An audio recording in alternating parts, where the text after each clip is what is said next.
Orphanage House was the greatest privilege in my life. I went to play for Yugoslavia under 18 from Orphanage House. Pelé was always ambassador on and off the field.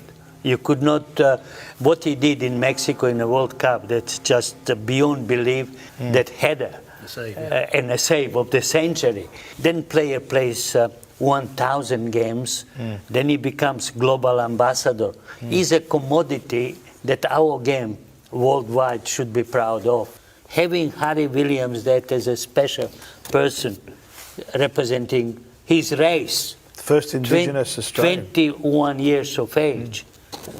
That Harry Williams today is an artist, elite artist, most beautiful human being that you can ever come across. A call came and he said, job is yours, not to waste your time. I want sole selection. He held his cigar. He said, job is yours. When that national anthem was played, you could not be without tear. You know what Martin Luther said? I have a dream. I have the same dream now that one day generations of our children, grandchildren, our nation will be proud of one museum that would unite a nation. Harry Michaels is the God's gift, and I never ever in my life met a man who is so enthusiastic, honest, and create tears in his eyes when you bring football as football. And what a character, what a personality. Meeting these wonderful people like Harry and around Harry, and his dream is much greater than mine at the present time because he's a driving force. Yeah, quick. You carried us on your shoulders to the World Cup. Oh, I'm so proud. So proud, boss. There you go, you have your answer. Yeah, look, Raleigh, whether this happens again, we don't know. I'm blessed to be here, that's all. Your legacy will live in the memory of those of us that have travelled the journey with you, those of us that have watched the journey from afar.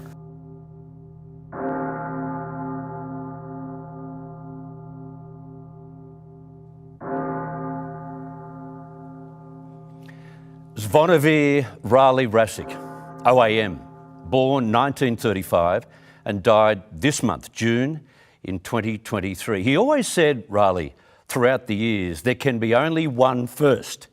And he, of course, was referring to the fact that he took the first Australian football side to the World Cup in 1974. And I remember as a child how much we enjoyed it. It was immense. What an inspiration and what wonderful admiration the Australian population had for Raleigh Rasic.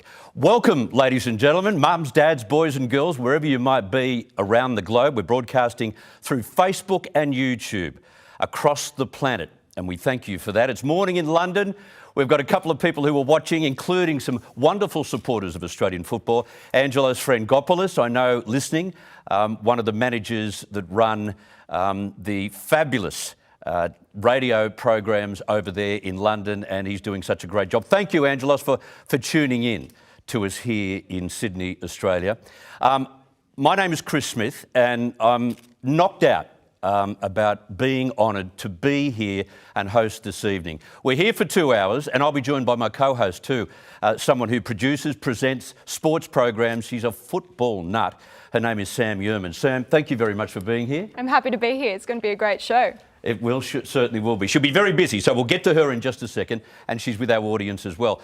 We overuse the word legend in the world. Doesn't matter what sport it is. We overuse the word legend, but we have two authentic legends on the program who I'll cross to. They're in England as I speak, and we'll soon be going to them. A fellow by the name of Peter Reid, Manchester City and Everton superstar.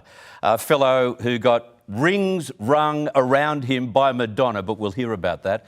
And Brian Robson, probably and certainly voted in 2011 as the greatest Manchester United player of all time. He is still a Manchester United ambassador, which is great. They'll be on the program. We've got a cavalcade of wonderful women on our panel too, who we'll speak with, in particular about the fact that New Zealand and Australia get to host the Women's FIFA World Cup, which is such a wonderful event. It certainly will be, especially if we cater for the world the way we did in 2000 for the Sydney Olympics. So we'll get to those women as well. But I do want to, just while we are paying some tribute to Riley Razik, and we should, he's only passed away earlier this month, but I do have his wife, his widow, with us right now. And just on behalf, Deborah, thank you very much for being here. Very difficult for you, but thank you very much for sharing him with us. We so appreciated him in our lives. He was attending football matches right up until 2 weeks ago. Thank you very much for coming. There you go. Thank you very much. Sam, you're going to have a busy night, as I said. We've got an awesome crowd here. I've got a few people that I'm going to go ask some questions. I know Hugo behind me was having a brainstorm for one of our guests. And Chris, we've got the World Cup next month. I know who I'm going for. It has to be the Matildas. Come on, the Matildas! Yeah. They're ready to jump out of their seat, which is great. And it is an exciting time. It's a wonderfully exciting time for the region to host a FIFA Women's World Cup. We'll talk about that very, very shortly. The three women on our panel this evening, I'd like to introduce them to you. We've got Kim Coates on our first chair. Matilda number 5. What an awesome legacy. What an awesome thing to be able to tell people at a dinner table. I'm Matilda number 5. Of course, featuring in the official inaugural 1979 squad. She was also coached by Riley, which we'll talk to her about, when he went to St George in 1975, directly after the World Cup. In our centre seat, Benita Mercedes, prolific author, publisher, sports administrator, of course, as well. One of the great contributors to our game. And of course, you know, her claim to fame for someone who's been a journalist for 40 years is the fact that you brought down FIFA at a time when we needed a good clean out. Thank you very much, Benita, for coming. Mara Watts as well, another former Matilda, a junior coaching powerhouse is Mara. She's a female commentator, and I reckon you've got the best job in the world, the touring director of the Women's World Cup. Get out of here. We might have to swap jobs a little bit later. Oh, yeah. Ladies and gentlemen, Kim, Benita and Mara. One of the factual aspects of the life of Riley Razik is that he also contributed to the Matildas being born. And Kim, you know more about that than anyone in this room. Tell us a little bit about how he drove for Australia to adopt the Matildas and a women's side. Yes, it was back in, after the 74 Socceroos win, the 74 national championships were held for the women's soccer. During that period of time, Riley was also identified and nominated as the technical advisor for us. He was so supportive of the women's soccer back then. He managed a number of clinics for us. He ran camps. He coached us, and he was such a wonderful person. And you individually yes. were coached by Riley, yeah. right? I went to his camps, I went to his coaching clinics, and I never forget what he's taught me about the game of soccer, game of football as well. But he was always a very, very strong supporter of the women's game. And we can only ever be thankful for that. The Matildas today can only be thankful for people like Riley and people like Pat, the O'Connors, and the Dr. Oscar Mate, the people that really started women's football back in the early 70s, mid-70s. They were the pioneers. Benita, I said that Riley said that, there was only one first, and he could claim taking a team into the World Cup, which was extraordinary, but his association with the sport didn't stop there. Not only as an A-League coach and certainly at the top level NSL coach, everyone was connected to Riley in many ways, weren't they? Not only did it not stop in 1974, but it didn't start there either. I mean, he came to Australia in the early 60s. He was brought here by Footscray JUST at a time when Australian football was bringing people from overseas here to join the state leagues. We didn't have the NSL in that time. And in fact, part of all of that led to us being divorced from FIFA for a little while, which would have been a good way to stay, perhaps. But, I knew Riley when I was a kid because my own parents were involved with Footscray JUST. And on the night that he was announced as coach of the Socceroos in 1969. I have a great photo of him which he signed, and it has pride of place. But I think what's important about Riley is that everybody who met him, and because he was so generous with his time and everything, a lot of people met him. Everybody who met him felt loved by him and felt connected to him and felt as if he was the father of Australian football almost. I mean, there were many fathers before that and mothers, but he took us to the world stage for the first time. And as he said, there's only one first. Another thing I just want to share that he always said to people, and he once said that you can leave football, but football never leaves you. And I think that sort of sums up Riley as well, because it doesn't matter what was thrown at him by football, because he wasn't always treated well. The game has a way of doing that to people. He nonetheless was always there and always loved it and always gave of himself. And of course, he developed players. And I wanted to then switch now to the great talent that we have in this region, not just in Australia. And Mara, I should go to you. You have trained, correct me if I'm wrong, 25 Matildas over that time, Yes. as you've been a powerhouse in junior coaching. What is the commonality between those 25? What distinguishes those 25 success stories from the other thousands that you've coached?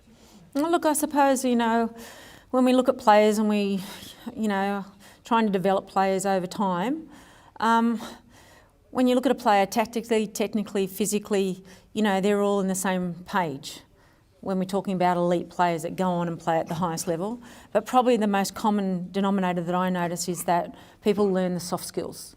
And that's Soft skills. Soft skills. So their ability to communicate, their emotional agility, their ability to function in a social setting. And there are players that I've seen that have the tactical, technical, physical, that don't go on to that because they don't have the soft skills. Right. So that would be, for me, the most common denominator. That is a wonderful insight. Kim, I want to go back to you and wind the clock back when Riley was pushing the administration at the time to bring in women's sport. There was no money there for you, for your squad. No. How did you make the money to support yourself to travel abroad? Well, quite a few different ways. We had of course, we had things like car washes, Leamington Drives. Excuse me. Right. We also did a walkathon from the city to Cronulla. Like a junior footy club? Yeah, just the same. We also did a soccerthon. Played for, I think it was over an entire weekend, non-stop soccer. We had to do whatever we could to try and help raise the money for ourselves to get there. You had to take time off work. If you had leave, you could do it. If you didn't have leave, well, you couldn't go away for that thing. But people like Riley and some of the people that were around, the administrators around in those days, they gave you the belief that you could do it. Mm. If you worked hard, apart from your soccer skills and you having your soft skills and all that, if you worked hard as a team and raised the money for the team or worked together, you could actually get some of those dreams that you've been dreaming about. And that's really something that Riley instilled. And as I said, the others that are around those days, the O'Connors, the Dr. Mates, the people that were starting to lead women's soccer in those days, were the ones that gave you the belief that you could play. And your teammates gave you the belief that you could do it. Okay, it all wasn't warm and fuzzy. It sounds very warm and fuzzy. A little bit later in the program, we're going to talk about how unwarm, unfuzzy it was and how difficult it was for so many, as has been articulated in books published, of course, by Benitez. So we'll do that very shortly. But right now, I want to get to Naples.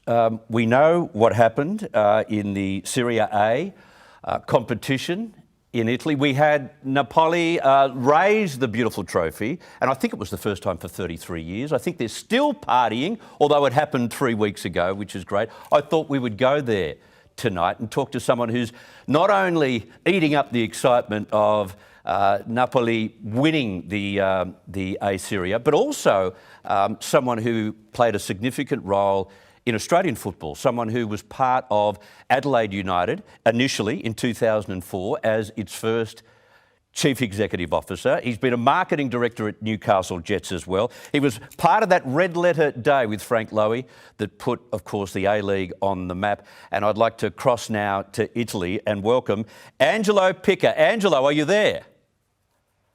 Yes, I am, Chris, and thank you so much. Also, a big hello to you and Samantha, and also, obviously, I'm very humbled to be part of this program together with Bonita, Kim Coates and Mara Watts, and also I think Rally Rasic is watching over us. A big loss to football, but a big hello to the audience, the live audience, and everybody right across Australia. I'm very humbled to be also involved where, the likes of Brian Robson, I've got to use that word, legendary, and also Peter Reid. Yeah, they'll both be on the program shortly. Harry Michaels, by the way, who's our captain on this broadcast, sends his love to you. He wishes you all the best. I want to go back on Raleigh and your memories of Raleigh in those early stages, especially when Adelaide United became, part of the national team. Yet obviously everybody has met Raleigh. I was very fortunate to meet Raleigh because he coached in Adelaide, and obviously he coached in Adelaide after the first qualification of the World Cup. So we had the big ticket really to win the championship. We had the best coach in Australia, and I met Raleigh on a number of times, and I think it was Mara that said, or I think it was Bonita that said, we're touched by Raleigh because he made you feel like a friend immediately. You'd be having a coffee with him, and he was a great talker. He'd have hundreds of stories, and obviously everybody in Adelaide has been shocked by, even though his age caught up with him, but he's a legend to everybody in Australia. And obviously the 1974 World Cup, and we've got to go back to 1973 because that's when they actually qualified. They actually participated in the first World Cup in 1974, but a big loss, And then, of course, I met him in Sydney. The last time I saw Raleigh was at Johnny Warren's funeral, and we shared a coffee, and he reminisced over all the players that he had in Adelaide City, the Adelaide City squad. And of course, he was never short of a word talking about the 1974 World Cup. It was just absolutely a wonderful man and a genius. I think he was a genius because a lot of those players that played in that 1974 World Cup were part-timers. And just like Kim was saying before, all of that hard work really makes me feel humble, but I believe it's the foundation of what we got today. Yeah, absolutely. The world wants to host World Cups, and we're very, very lucky. And thanks to the likes of Raleigh that we're hosting the Women's FIFA World Cup. Let's talk about your city. Are they still celebrating after 33 years? It's a big, long drought. Well, obviously, Napoli had a super year. Right roller coaster, right up at the Serie A. They just played some fantastic, entertaining football, which is what everybody goes to the stadium to watch, Chris. It's they were sort of like scoring one goal, going for the second, for third, fourth. And Arrigo Sacchi, who was the legendary coach of AC Milan during those 1980s, he mentioned that Napoli actually reminded him a replica of AC Milan. Of course, Napoli have never won a Champions League, and AC Milan have got 7. But, they've just been very entertaining, great to watch live, great television. And I think they captured the whole world. Anybody that loves football would have loved what Napoli did this year. I know the Saudis are buying up everything at the moment, but how healthy is the Italian game? I want to ask you that because we're still waiting for you to turn up at the World Cup. Well, absolutely. I think, everybody sort of like has negative thoughts about Australia, which have qualified the last 5 consecutive World Cups, Australia. 6 in all, obviously, including that 1974 World Cup. But I can tell you, with Italy not qualifying the last 2 World Cups, there's, apart from the fact that the fans and everybody's disappointed, it's the amount of money that we've lost. Like by not qualifying is just, billions of dollars, billions of euros, billions of dollars, call it what you like. But I've got to say, and we'll talk about that later on, Australia qualifying is a great opportunity to grow the game, develop the game, because, they've got a mass appeal. And of course, the other end is that, like if you don't qualify, well, you lose out on everything. Yeah, exactly. I want to go to Sam in our audience. Stay there, Angelo. Sam, you've got a question for Angelo, but also you've got a question from the audience as well. Angelo, hope you've enjoyed your morning espresso. The women's Serie A became professional last year, and Italy actually beat the Matildas last time in the World Cup. How do you see Italian women's football progressing, and where do you see them, going in this World Cup next month? Well, look, let me say that the Matildas played so well in that World Cup. I followed every game. The Italian women's is actually growing rapidly as well. They've got the first professional league, and as we know, women's football has got this massive appeal right throughout the world. And I reckon FIFA have done a tremendous job. They've done a fantastic job to bring women's football to where it is today. In the US, very big. Australia, we've got so many players now playing in England professionally. But as far as the Italian women's, they've taken a step forward, from when they beat the Matildas. Unfortunately, the Matildas lost. But, the Italian women's league is growing so fast. And, the attendances at the games is greater since they won. They played well in that World Cup. And, I think that there's a great future. I definitely agree. And we've also got Adamo in the crowd. His dad is from Naples, and he's got a question for you. Angelo, first of all, I've got to say I'm very jealous of you. You're enjoying that beautiful southern Italian sun. You got your lovely fedora on and wearing this miserable Sydney cold. But you were speaking about the 80s, and it got me reminiscing on those stories of my dad, of the glory years of Napoli, the UEFA Cup with Diego, the Scudetti. Now, looks like they're finally back where they belong. It's party times in the streets of Naples. But then we've got Spalletti leaving. We've got a mass exodus of players now. It looks like they're going to sell the players. What's going on in Napoli at the moment? Well, look, I think it's good media.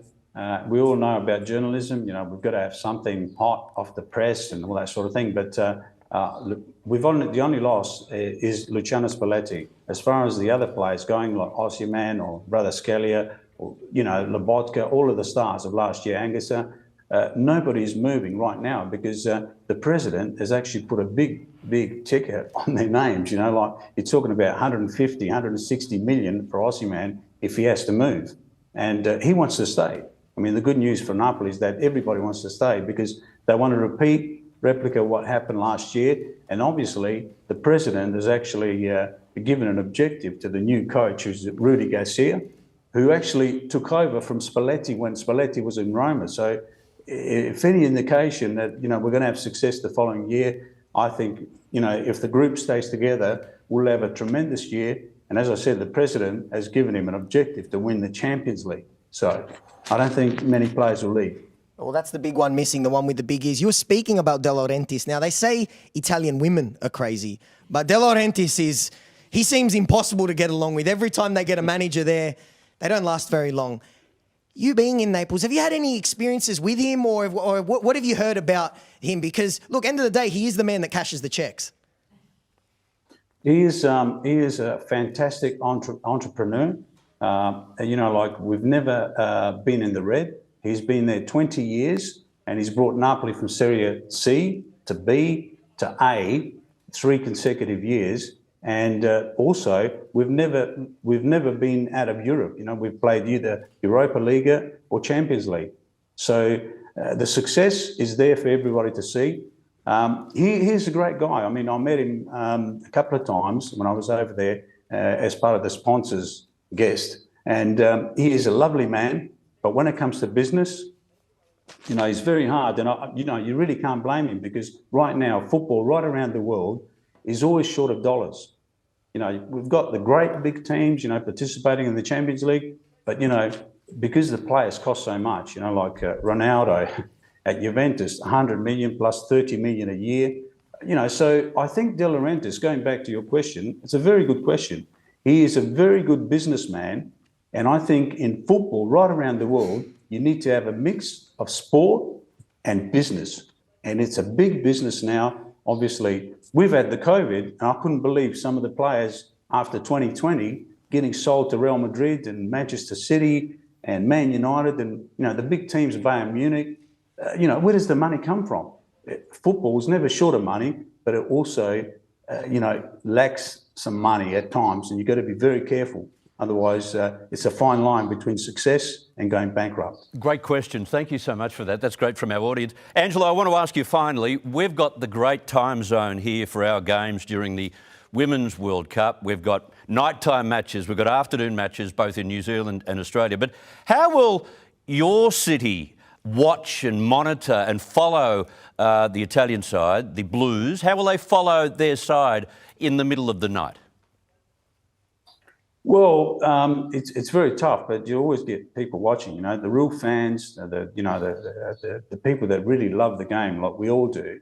It's not a problem at all. I mean, I know when I was back in Australia, I'd get up at 3, 4 in the morning to watch Manchester United, AC Milan, the Champions League. So I think a television audience is never lacking, and I think FIFA will tell you that because they generate millions and billions and billions of dollars through television. And I think the time slots, I don't think it's a problem at all. And some late night restaurants and bars, I'd imagine too. Oh, well, big business, Chris. I think it all goes well with that, and everybody knows that. And they do their scientific marketing research, for these types of things for television, as you would know.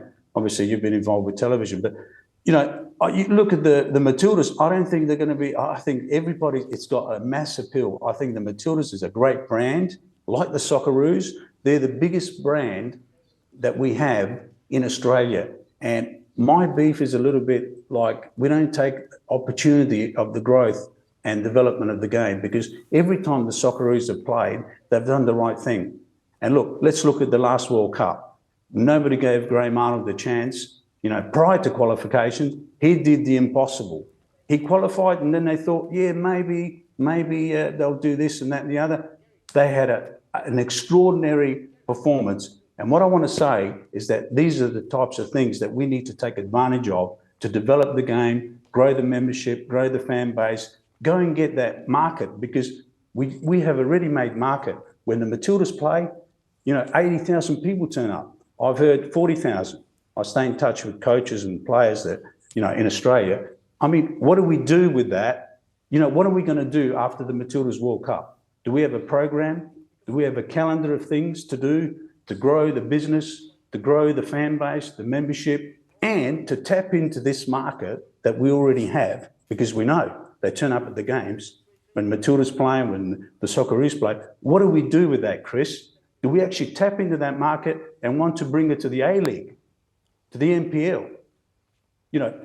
As a marketing person, as a marketing passionate, I believe this is where we need to work a little bit better. Yep. May God bless all of those people that work, all of those volunteers that, work around the game. Right now with the Matildas, I'm sure there is an exodus, so many people involved with this World Cup. May God bless them. But let's get ready for the post-World Cup. Yep. Well, let's use the opportunity. Well said. Angelo Picker, I'll let you go to sleep. Thank you so much for your time.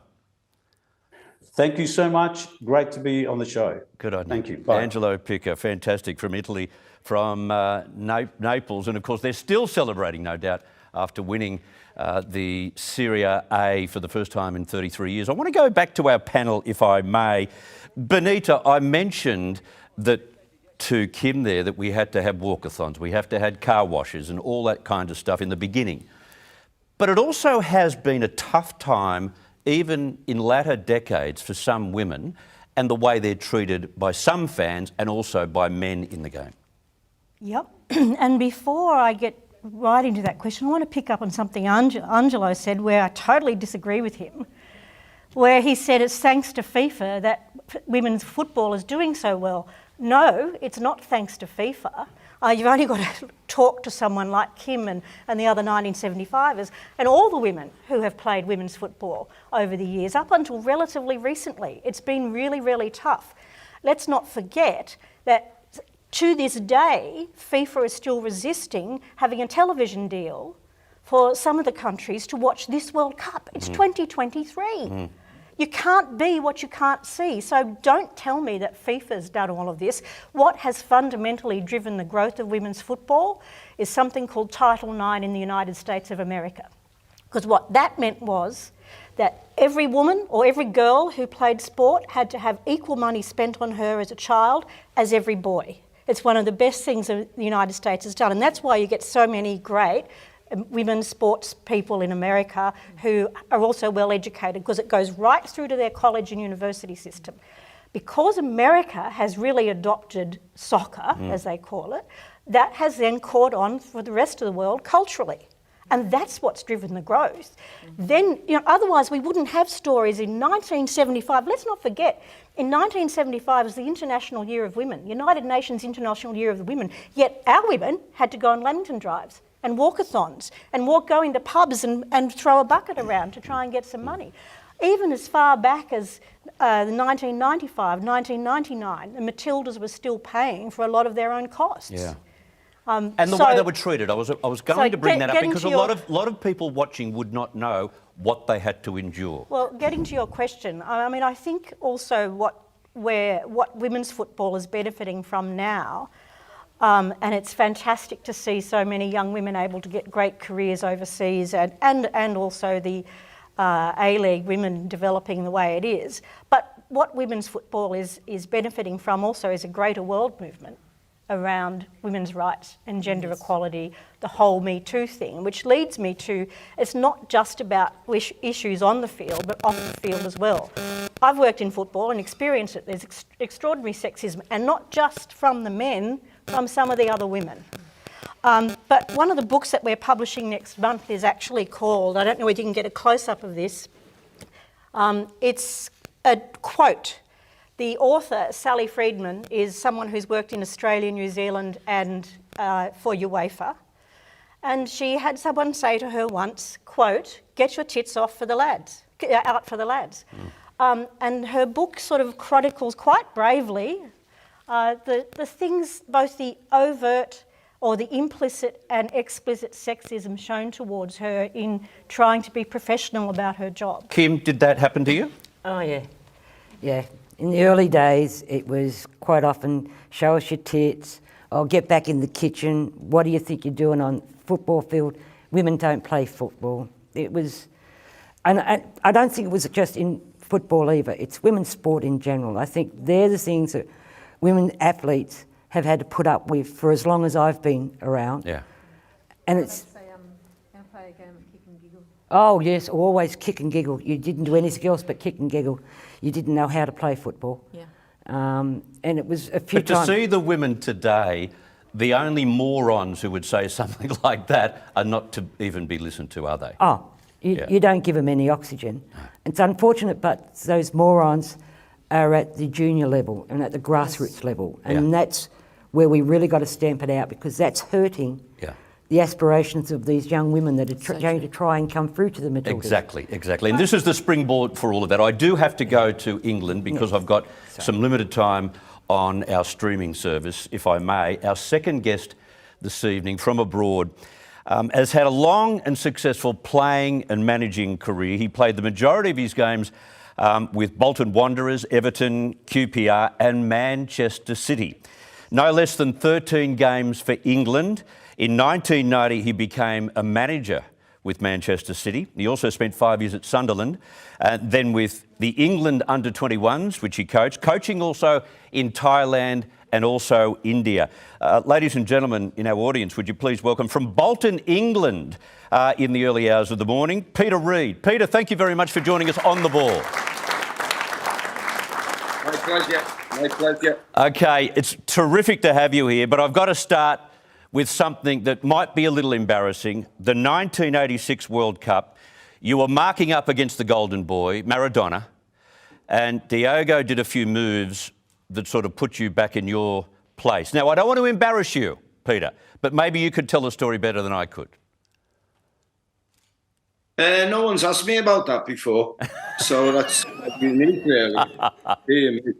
And he was just a top player, as we all know, and it was a wee bit, without making excuses, it was a wee bit hot for us English lads over in Mexico City in '86, but we just come up against a player on his day who was brilliant, and he wasn't bad with his hands either. Yeah, that's very true. But on his feet, was he as fast as what we could see? No, I was slow. But you were fourth behind Maradona in one of those years, being the greatest footballer in the world. That's a great credit to you. Fourth behind Maradona is credible. Yeah, I think Platini and Elchiar, it must have been a bad year for football that year when I come fourth. I was involved in a really good Everton side after overcoming some injuries at Bolton Wanderers when I was a kid. And it's amazing. I just heard you before saying that Brian Robson is on later on. Back in the day when football, when I played, I was at Bolton Wanderers as a kid. Brian Robson was at West Brom. Ray Wilkins, the late Ray Wilkins, was at Chelsea. And Glenn Hoddle was at Tottenham. We all played in the second tier of English football because there was no freedom of contract then. So it's amazing how the game's changed in 40-odd years. Yeah, you were Player of the Year in 1985. You talk about the injuries. This game enhances injuries more than most, even though it's not supposed to be a contact sport. But tell us, how did you get through 1985 unscathed? Because you would have to have been very consistent that year to win the Player of the Year award. Well, I done my cruciate ligaments back in the day. Funny enough, playing for Bolton against Everton, and I was out a year out of my career. Broke my kneecap, broke my leg, had cartilages. So it was really difficult. But I had a really good physio, a lad called Jim Hedridge, who went to Manchester United and passed away. But he helped me through my career.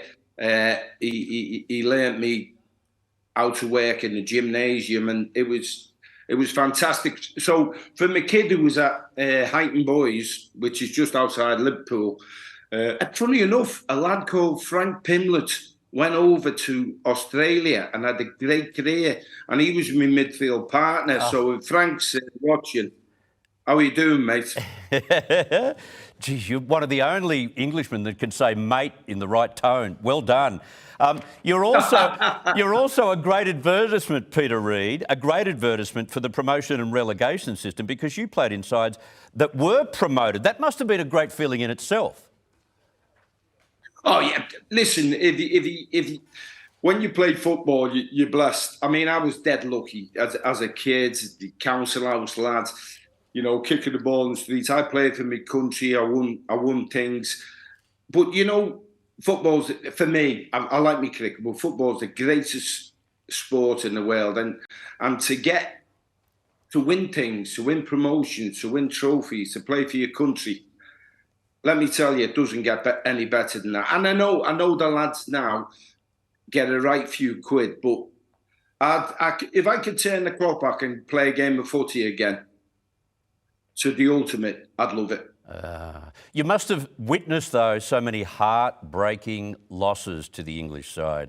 We know all about them. We won't have to go through page for page, but what was the common thread through all of those choking incidents that the English side went through, do you think? Was it just once they started choking, they thought about not winning a game, or did it just compound on itself? How did all of those games play out the way they did? Listen, you play against teams that are good. You know, it's not choking. I mean, when Italy beat us in the European nations, they were the better side on the day. It's not choking. Sometimes you got to hold your hand up and say, hey, listen, we got beat by a better side. In 1966, we won it. We won the World Cup. And every team since then has tried. Brian Robson played in numerous games, but we found a team that was better on the day. that happens in football. That happens in sport. Yeah. You've just got to keep going and try and win it. I want to talk about managing a team. We've now got our own Ange Postecoglou starting at Tottenham in 6 days' time. It is really the big league for an Australian coach for the very first time in our game. This is the first to do it. Is he punching above his weight? How would he go?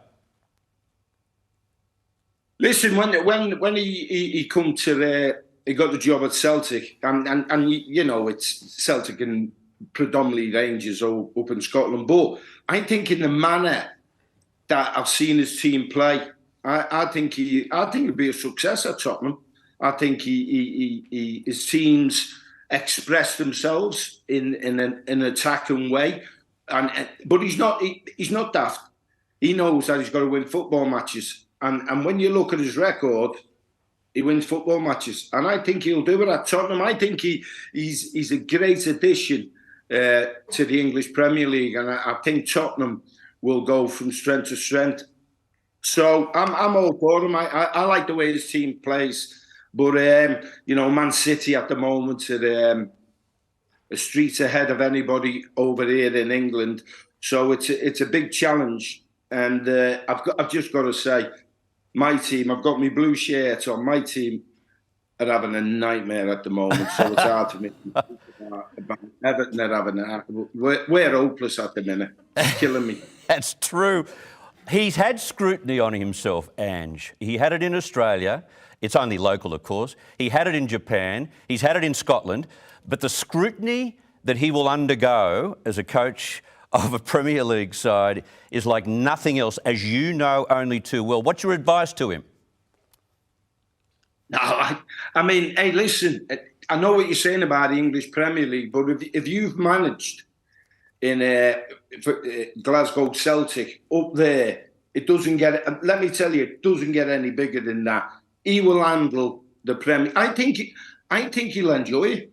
I think when I see him, I've never met him. When I see him on interviews, I get a feeling of a man with extreme confidence of his own ability and his players.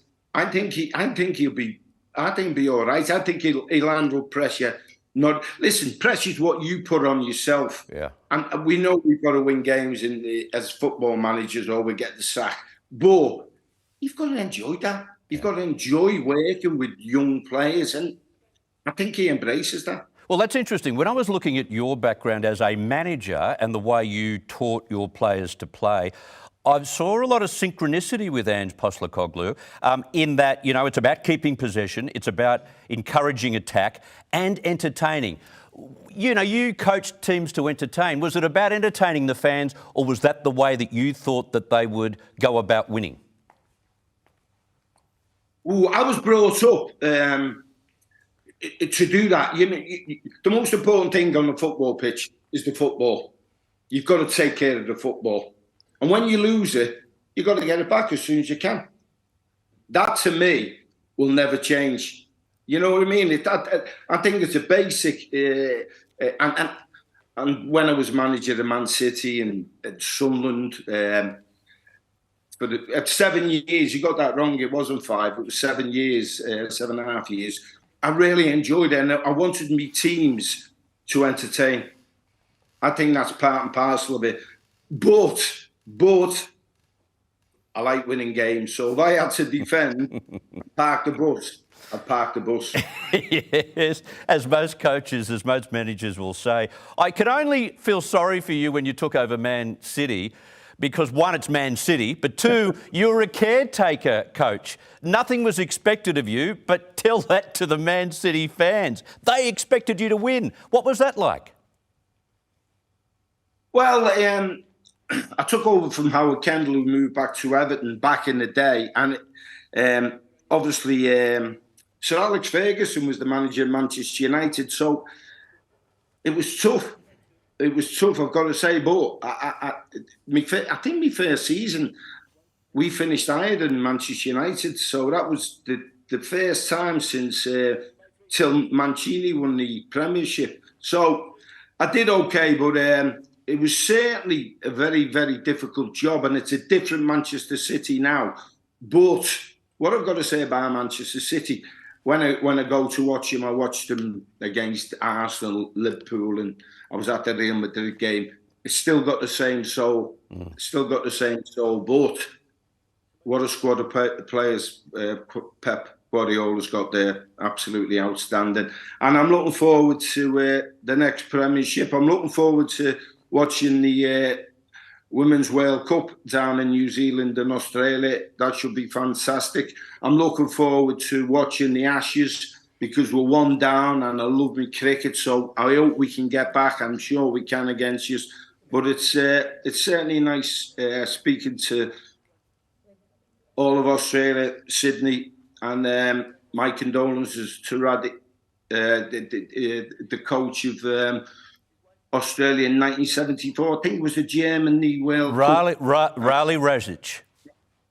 That was brilliant, by the way. And Steve Darby, who's a good mate of mine, tells me all about it. I went down to Melbourne and Sydney with Everton in '87 and New Zealand. So that was a great experience. I think we played against the Australian national team in Melbourne way back. You did. I want to ask you about coming back to Australia. I'll do that in a second.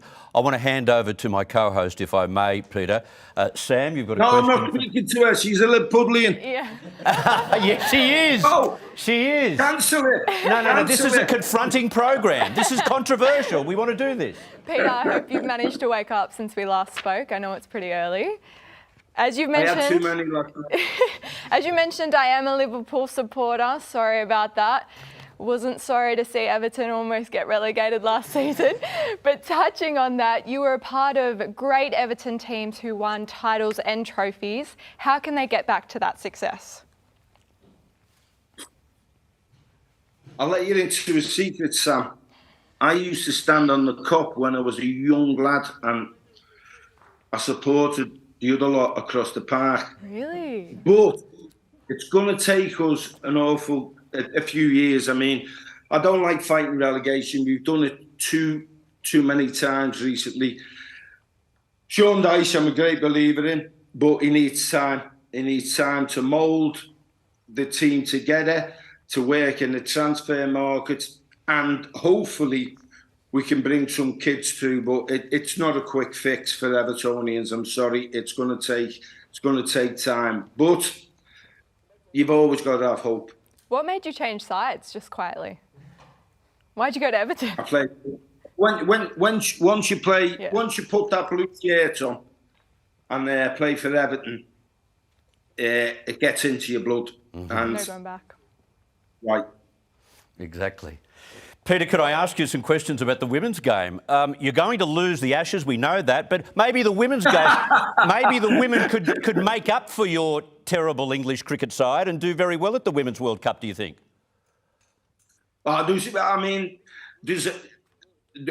Listen, if you read into the history of the women's game in England, it was massive, in the early 1920s, 1930s, massive crowds. And it's just got back again because of the success in the Europeans. I mean, we're getting full houses now to watch the ladies play, and it's fantastic. And there's a big confidence about us going down there and doing really, really well. You can't say you're going to win it, but I think the ladies, the English ladies, they're always one of the favourites. And there's a real big groundswell now about ladies football, and it's fantastic to see. So I've done some calculations. You're in Group D, we're in Group B. So if we come second in Group B, we play England if you emerge from Group D the way I think you're going to emerge from Group D. You've done that mathematics as well, have you?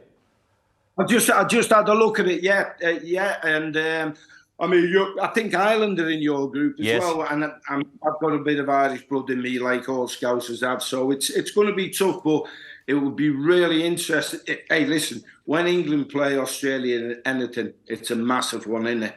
It's an absolute massive one. So I really look forward to that. Let me digress and turn this into a cricket show just for 1 minute. What the hell happened to Bazball? Listen, I think we're getting full houses watching cricket, but you lost. Cricket, listen, but he declared, tried to get a couple of wickets. It's entertaining. And by the way, I think we'll do you in the long run. There's 4 more tests to go. 4 more tests to go. I won't be at Lord's. I'll be at Old Trafford, the Oval. And I'm really looking forward to it. Australia, a magnificent team. But we're out there and we're fighting. Oh, that pitch was awful. But anyway. Bazball's great. Bazball's great. A flag waver for Bazball. Let's go back to what we're here for. Is it true that you're still helping Plymouth? You're still helping in terms of their players? No. I mean, that was they were in a financial, a dire financial situation. I did help them out. They've got promotion this year. I still look at all my old clubs. And the lad Stephen Schumacher, who's the coach there, the manager, he was brought up at Everton. He's done an absolutely magnificent job there. And it's a part of England, just on the border there, Devon, Cornwall, that has got a massive fan base. And it's a great football club. I'm delighted they're doing well. Now, tell me, a little birdie told me that you might be making your way to Australia for a speaking tour. Maybe I'm speaking out of school, so you can say no way. But the information I've got is that you are going to the western part of our country on a speaking tour. Is that right? Well, no, my cousin Mark, he lives over in Perth, and I've got a few friends who are living down there. Obviously, the great Mick Lyons, who's in England at the moment, is making his way back down to Perth soon. I've caught up with him a couple of times, but hopefully we'll get something sorted out, and I'll go over to the Western Australia, to Perth, and maybe jump on a flight over to Sydney and enjoy Sydney again. Yeah, exactly. I can't thank you enough for all of this. Will you be staying up late at night to watch the games in the Women's World Cup? Yes, because to be fair, I got up early this morning for this show after a few drinks last night, but I will definitely be partaking in watching the Women's World Cup. Come on, England. Yay, come on, England. We've been discussing here about how you take this opportunity of hosting a World Cup and make it work for you as a country, because so many that come out of an Olympic Games or a World Cup have a hangover after that. How do we go about doing that? How do we promote the game? What's the plan of attack, do you think, for our administrators after we host this World Cup? I really think you just enjoy it. You know, I think people go on talk about negatives. I always talk about positives. It's down in New Zealand, Australia. It's brilliant for that part of the world. I think it'll be an outstanding World Cup. We've got a chance, which we'll all be watching in England, and we'll embrace it. We'll embrace it. And I think the world will as well. I think women's football now has got its way back to where it always should have been, high on the agenda. Very well said. It's a fabulous thing to have you on this program on The Ball Live. We cannot thank you enough. And all the very best, except in the Ashes, all the very best for your women's side in the World Cup. Fabulous. Thank you, Peter Reid. Hey, listen, I'll be back on when we do it in the Ashes and when we win the Women's World Cup. Thank you for inviting me. It's been a pleasure. I'll buy you a pint. Thank you very much. Thank you very much, Peter. Good on you. Thank you. Please, yes. Take care, everyone.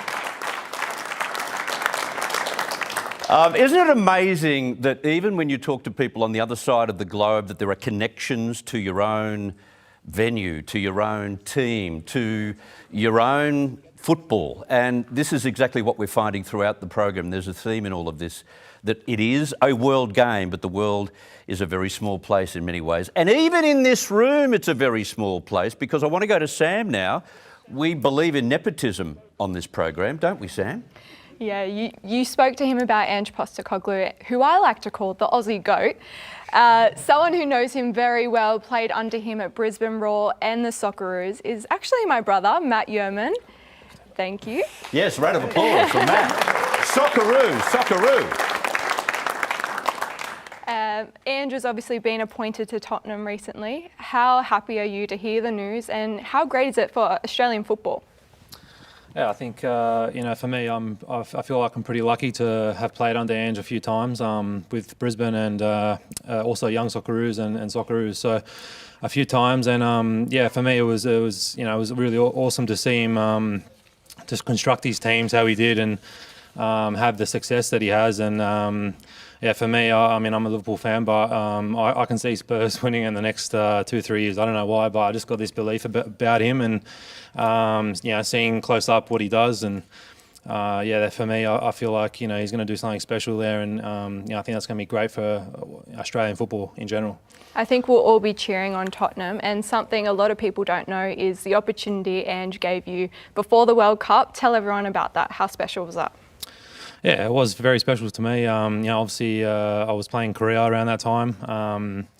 The Socceroos didn't qualify directly, which indirectly helped me have a chance. And he gave me my shot to come in. And you don't really speak to Ange too much. It's true what they say. He keeps his distance from his players, but. For me, I had one conversation with him, and he sort of said to me, at training.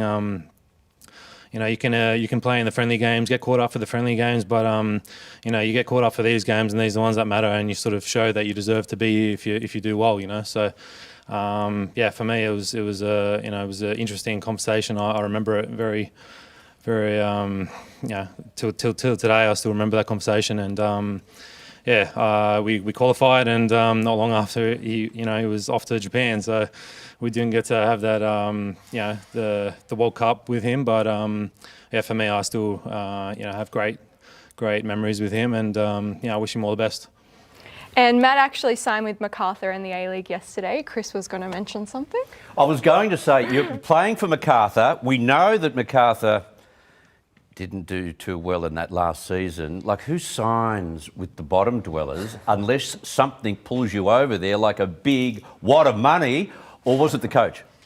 Yeah, no, obviously Emilio's got I've worked with him actually in the Socceroos. He was a bit of a mentor back then, but obviously had a great career as well, and I'm excited to be working with him, and I think the team's actually got a great squad on paper, so hopefully we can turn around where they came this year, and hopefully win something in the season coming, and they're also in Asia as well, so that's something to look forward to for a new club like them. Traffic's a little bit worse in Sydney than it is in Newcastle. Are you ready for that? Yeah, just a bit, yeah. But I'm from here, so that's all right. Matt, thank you very much for coming tonight. Appreciate it. There you go. A little bit of nepotism.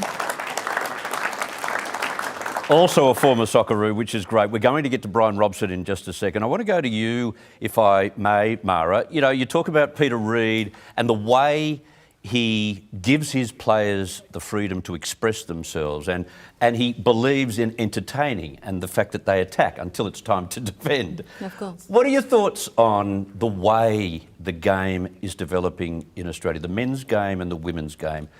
We're starting to get a reputation for the attacking football we play, aren't we? I think things have changed. I think we've gone through, with coach education, ebbs and flows, let's say, where we've gone from playing out from the back and being caught in with a high press.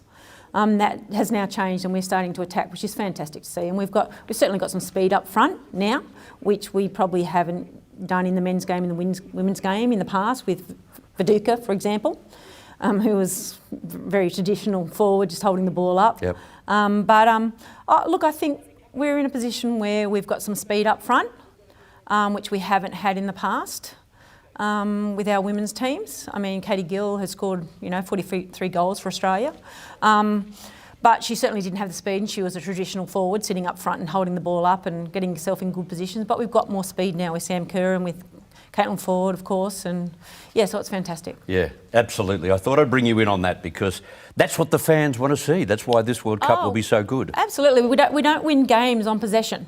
Yeah. We win games by scoring goals, and the statistics show that most goals are scored within 3 to 4 passes, not 50 passes before we score goals. I'll come back to you ladies to talk a little bit further about what we can expect on the pitch during this Women's World Cup a little bit later in the show. But we've got a special guest. Let's add special on special, maybe cubed. He is a living legend of the world game in so many ways. An Englishman with an extraordinary highlights reel. When you do a little bit of research on this fellow and you start to look at the highlights reel, you see him being mobbed on multiple occasions, and there aren't many players around the world in that era in particular who could say that they were mobbed as much as he was. He is the longest serving captain in Manchester United's history. He won 2 Premier League medals, 3 FA Cups, 1 Football League Cup, 2 FA Charity Shields and a European Winners' Cup. Can I just say, for you younger viewers who don't know much about my special guest, think about how that would translate with the team out of England today. In August 2011, he was voted as the greatest ever Manchester United player in a poll of the club's former players, which is quite something. 90 caps for his country, 90, 65 as captain, and 26 goals in that mix as well. He's got an extensive record as a manager. I won't go into that. There's not enough time. Let's grab him right now. From his home in Manchester, where else? Captain Marvel, welcome to On the Ball. Brian Robson, come in. Thank you very much. Good evening, everybody. Really nice to be on the show. Looking forward to the next 45 minutes, 1 hour. I'm thinking tonight quite often when we talk about the health of the game worldwide and the health of the game in Australia, I'm thinking about 9-year-old, 8-year-old, 7-year-old children who play the game. And I remember when the World Cup was won by England, you were 9 years of age. Do you still remember that period? And do you remember the impact that England's victory had on the country? Well, what I can say is the impact it had on me, because Bobby Moore, Bobby Charlton, when I saw them play in that game, it was just amazing. And then when I look back at the game years later, I mean, Bobby Moore was absolutely outstanding in that game. But Bobby Charlton, obviously, me joining Manchester United, he had a big impact on me as well, as a person and as a player, because they were both just terrific players. And, England are a really good team at this moment of time, but you've got to go back to that and that year. And when we won the World Cup, I mean, everybody wants to win the World Cup. But it was just an amazing time for everybody in England in '66. But Brian, did that victory set up your own dreams? Yeah, I had dreams of trying to win the World Cup. The closest I got, but I got injured in the second game, was in 1990, when we were probably the best team I'd played for at that time. Got injured. We got beat off the Germans in the semi-final on a penalty shootout. I think if we could have got past Germany in that, we could have went on to win the World Cup, because Gascoigne at that time was a fantastic player. And we had a really good team at that time. So that was our best opportunity to win the World Cup again. I do believe that this set of players that we've got now, I think we could go on in the next World Cup and get really close to winning it again. I get a feeling, the way you describe your moments in the World Cup in that year, that there's a sense of bitterness, a sense of hurt from that time, that experience? I know, for me, in 1982, when I scored the quickest goal in World Cup history at that time, we were a good team then. The format of the competition, we didn't get beat in 5 games, but we got knocked out of the World Cup. But then in '86, I dislocated my shoulder in the second game. So that was me finished in the World Cup again. So then in 1990, we just won the FA Cup final. And I went into that competition feeling really fit and good in myself. And I saw the team around me and I thought, wow, we've got a great chance of winning the World Cup this year. So to snap my Achilles tendon in the second game, that was the most devastating part of my career. You know, and everything I look back on, like it was just so lucky to have the career that I had. But I've got to say that was the most disappointing time of my career when I snapped my Achilles, and that took me out to the World Cup again. You can't speak with Brian Robson, OBE, without talking about the quickest goal of all time. 27 seconds. It turned out to be the fourth quickest. You were God at that point. To score in a World Cup game after 27 seconds, you jumped into the arms of Terry Butcher, but you also jumped into the hearts and minds of every English person watching. What a moment. How do you ever describe that years on? No, well, it was amazing how that came round, because on the other side of the pitch, we were taking long throw-ins from Mick Mills, who was captain at the time, and Terry Butcher and Paul Mariner had to flick the ball on, and I had to get on the end of, the flick on if they won the header. And so as we were walking off the training pitch when we'd been practicing, Stevie Coppell was sitting with Ray Wilkins and they were having a drink, and Stevie Coppell went, Don Howe, who was the coach at the time, he went, Don, I can throw it as far as Mick, you know. And anyway, Stevie Coppell just got the ball and he went, well, threw the ball right into the 6-yard box. And we went, yeah, okay, we don't need to practice. We know what we're doing. Paul and Terry, you try and flick it on, and Brian, you get on the second ball. And that's how that came about. So we didn't even practice it. We just said, yeah, that's what we're going to do. And so it was amazing at that time, because it wasn't just about scoring the quickest goal. I got another goal. We beat France 3-1, who were one of the favourites to win the competition that year. So we did that. And then I got a phone call at 2 o'clock that morning that my wife had my second daughter. And so for me, I always say I scored a hat-trick that day. Yes, but your fast goal probably pushed her into labour, did it not?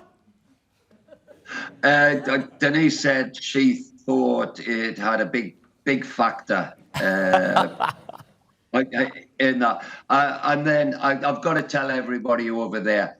So that daughter married an Aussie boy from Adelaide, and she lives in Adelaide now. Oh. So I saw her 15 years ago. Wow. Another connection from the other side of the world. Take us back to when you were an apprentice. What was it, £5 a week? That's a lot of money.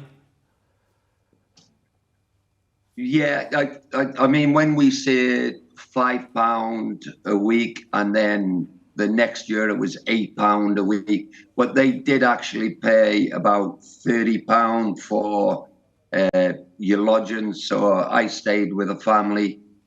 The club paid for that, so they give you a breakfast and evening meal, and then when you were in training, you'd get your food at the training ground. So that's the way it worked in those days. And when we talk about the money that the players earn in today's game, I have no problem with that, because if people want to watch TV and the Sky money and all that sort of thing, good luck to the players. If they're entertaining people and you're enjoying what you're watching, then good luck to them. Let me talk about money. Let me talk about the money that's being spent now by Saudi countries. The Arabs seem to be infatuated not just with golf, but also with football. We're talking billions, and we're talking billions on the likes of Ronaldo and Messi. We're talking money for football clubs, as we know. Does that sit okay with you, that now the power is shifting and the influence is starting to shift to another continent? Look, you can't change it, and it is the way it is. You know, people who have always had to work really hard to earn a living and live your life, it's hard to understand. And I always think, you know, with the NHS now, that type of thing, and what they get paid, and they're saving people's lives. So then to go to a sportsman and they get paid what they get paid, you look at it and you go, is that really fair? But you can't change that. That's the way life is. You know, but sometimes I do look, and look, I was really lucky to be a footballer. That's what I wanted to do. That's where I wanted to earn my living. And I was fortunate enough to achieve that. So you do look back though, and you go, how fortunate are you to be able to do what you did? Okay, however, what we've seen them do in golf is to take over the best players, reschedule tournaments that clash with the wonderful traditional tournaments that we're used to, especially through the United States. That could still happen with the influence and power that the Saudi leagues are starting to wield, and we could get to a situation where players have to choose one or the other and choose to go to the Middle East. That could happen down the track. Would you be comfortable with that? Well, I think what happens there is, you know, you have your own principles and you stick by your principles. Now, you know, some people will just stay with a club or with a tradition, and they will do that. Other people will just go for money. And I think that's always going to be the same in life, that certain people, you know, if the money's there, you'll go for the money, and principles go out of the window. You're not going to change that. I don't knock anybody for doing that, but it's insane that I think principles have definitely got to still be within you. I wanted to talk about our own Ange Postecoglou. As you would understand, we are so proud of the fact that he shifted from the Scottish environment now to the cauldron, the scrutinised cauldron of the Premier League, managing Tottenham. Alan Brazel once said that this has got to be a wind-up in reference to Ange Postecoglou. Where do they come up with these guys from? He, of course, won with Celtic. He's eaten humble pie since. Were you on Alan's team when you were seeing the rise and rise of Ange? And what do you think of his elevation now to Tottenham? Sorry, Alan who? Perfect answer. No, look, yeah, you know, for me, Ange, what a career he's had. When you look, Brisbane, Melbourne, then the Aussie team, really successful. Then going to Japan, going to Scotland. You've got to say his record is very, very good.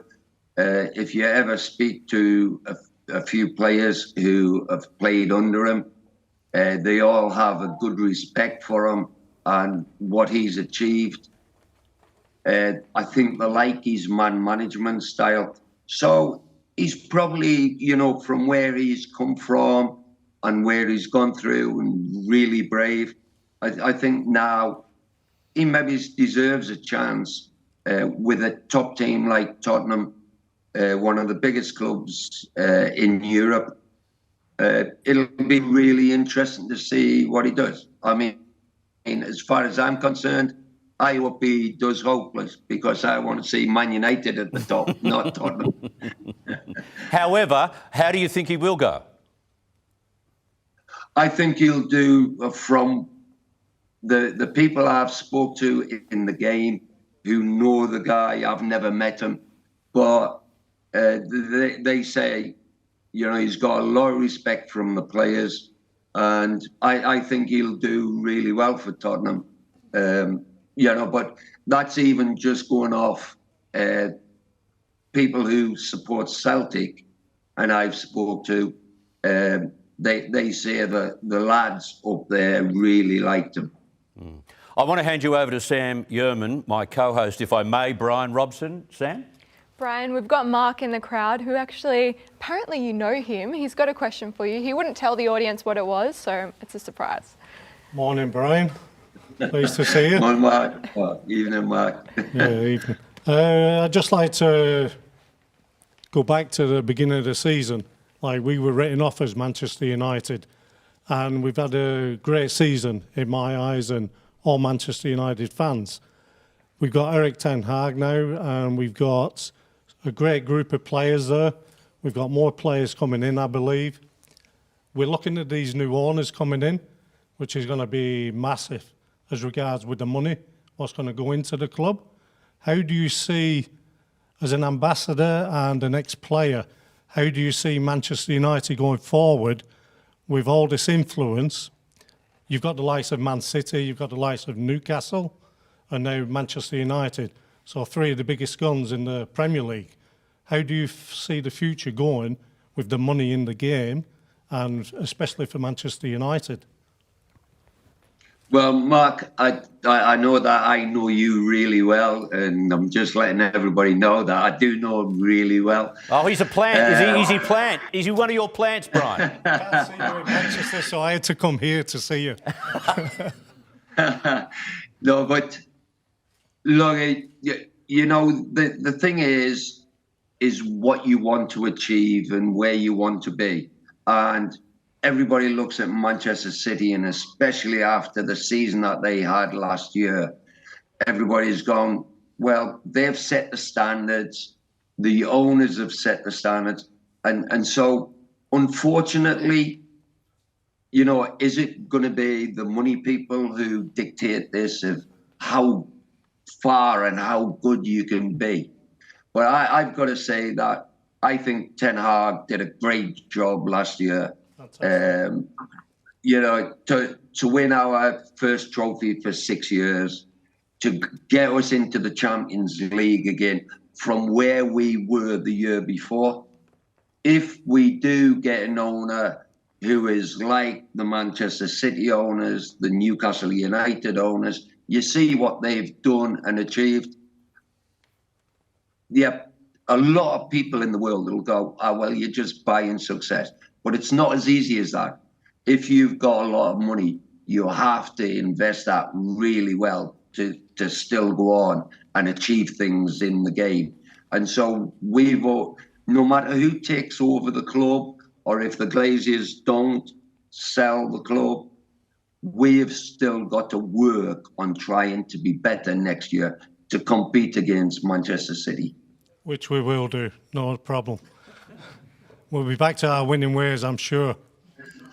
I think we will, but what we have to do, we have to sort the ownership out so then we can move forward and try and improve on last year.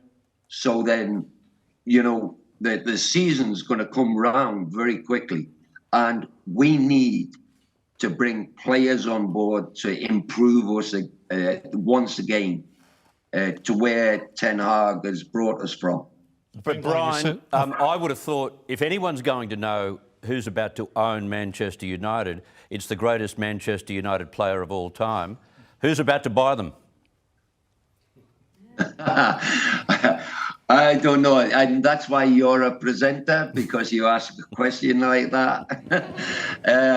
Look, even as an ambassador, I don't know. Look, I just hope the club make the right decision to take our football club forward, because Manchester United can't be so like not in the Champions League, cannot be not winning trophies year in, year out. We need to be really successful, and to have that, you need a stable background of where you can move forward. I would say another 2 seasons and we're going to be right back up there. Yeah. It's going to take a couple, but we're there already. Thank you very much for the That's question. what we need. We need positive thinking.